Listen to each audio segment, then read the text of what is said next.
Hello everybody, in this video I want to talk about what happens if you're eating a low carbohydrate diet but you're still having trouble getting into ketosis. If your goal is to get into ketosis and you're experimenting with this ketogenic diet, I find that there's one big mistake that people make, and that's what we're going to talk about in this video. Hello everybody, my name is Mike Kohler and I've been a fitness trainer and gym owner for over 25 years.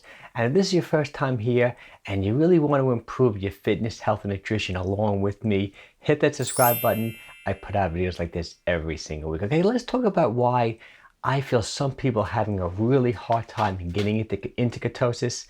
Even though if you're eating a low carbohydrate diet, but you're still having trouble.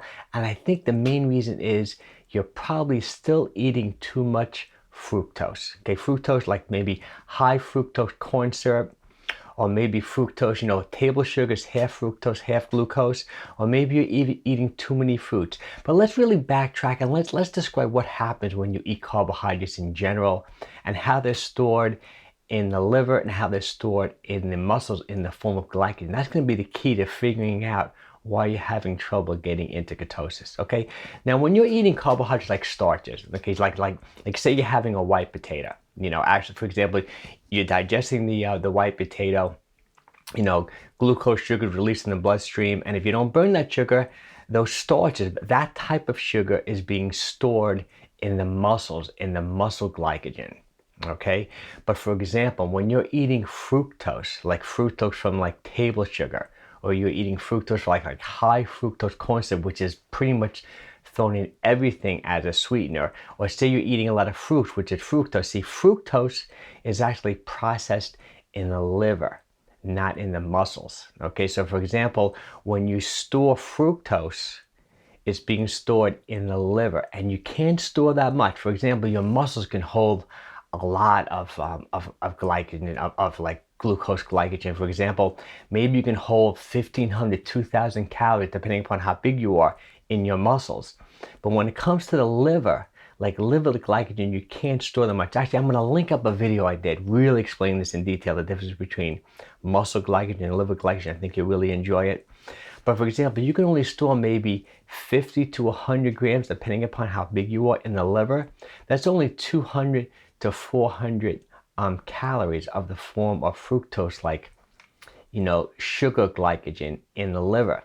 So for example, how the body puts you into ketosis is when the liver glycogen levels are extremely low, that's when the body starts producing ketones, like beta hydroxybutyrate, acetone, acetoacetate, all these ketone bodies, from fat. So for example, when there's no sugar or no like fructose sugar stored in the liver, that's when the body goes into ketosis. So theoretically, your muscles could still have good amounts of glycogen, good amounts of glucose stored in the muscles, and your liver can be very low and you can be in ketosis, right? That might not be an optimal state for fat burning, because, for example, your brain is going to burn those ketones, but you want your muscles to burn fat if they're loaded with carbohydrates. That may not be a good idea for fat burning.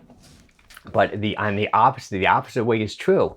You can also be eating a very low carbohydrate diet, for example, eating like reducing your starches, staying extremely low. So your muscle glycogen levels could be extremely low, yet you're still getting fructose. For example, say you're eating too many fruit, or say you're getting high fructose corn syrup without you realizing it, because that's put into so many foods as sweeteners. So theoretically, it can prevent you from getting into ketosis. So, the big takeaway from this video is that different carbohydrates are stored differently in the body.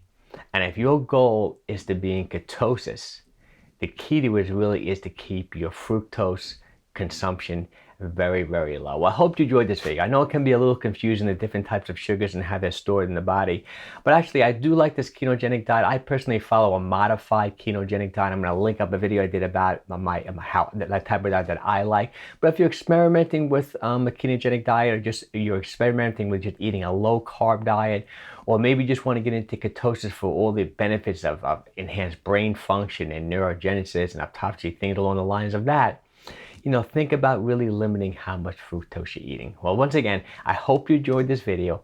If you did, make sure you give me a thumbs up. And remember, if you really want to improve your fitness, health, and nutrition along with me, hit that subscribe button. I put out videos like this every single week. Take care and have a wonderful day.